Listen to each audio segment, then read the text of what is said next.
Hi, காலையிலே சட்டம் மாநகர ஃபிஷ் மார்க்கெட் போயிட்டு ஒரு 3 வெரைட்டி மீன் வாங்கிட்டு வந்திருந்தாங்க. என்னென்ன மீன் வாங்கிட்டு வந்திருக்காங்கன்னு பார்க்கலாமா? ஃபர்ஸ்ட் வந்து பாத்தீங்கன்னா இந்த அயல மீன் தான், அந்த காணாங்கத்தைன்னு சொல்லுவாங்க, கிலோ 250 ரூபாய். அதுக்கப்புறமா இந்த வள்ளிக்கொழி சாலைன்னு சொல்லுவாங்க, கிளீச்ச மீன், இது கிலோ 150 ரூபான்னு வாங்கிட்டு வந்திருந்தாங்க. அப்புறமா இந்த பெரிய சைஸ் எறா வாங்கிட்டு வந்திருந்தாங்க, இது வந்து கிலோ 400 ரூபாய்.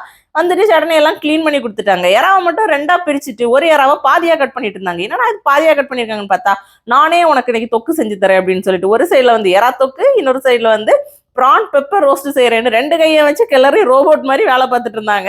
சரி, அசிஸ்டன்ட் வேலை பார்க்கலாம், ஏதாச்சும் ஹெல்ப் பண்றேன்னு சொன்னேன். இல்ல அதெல்லாம் தேவையே இல்லை, நானே எல்லாம் பாத்துக்கிறேன்னு காலையில உள்ள போன ஆள் தான், மத்தியானம் தான் மூஞ்சே பாக்குறேன்.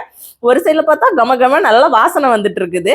என்னன்னு பார்த்தா அடிப்பொலியா நல்ல பெப்பர் ரோஸ்ட் ரெடி பண்ணி, இன்னொரு சைட்ல வந்து தொக்கும் ரெடி பண்ணி, அப்படியே சாப்பாடு, அப்புறம் ப்ரான் பெப்பர் ரோஸ்ட், அப்புறம் இன்னொன்னு வந்து தொக்கு, அப்புறம் கொஞ்சமா வந்து இஞ்சி தொக்குறதுனால அதையும் வச்சு சூப்பரா லஞ்சு முடிச்சாச்சு. அப்ப இன்னொரு வந்து மீட் பண்ணட்டா. பாய்.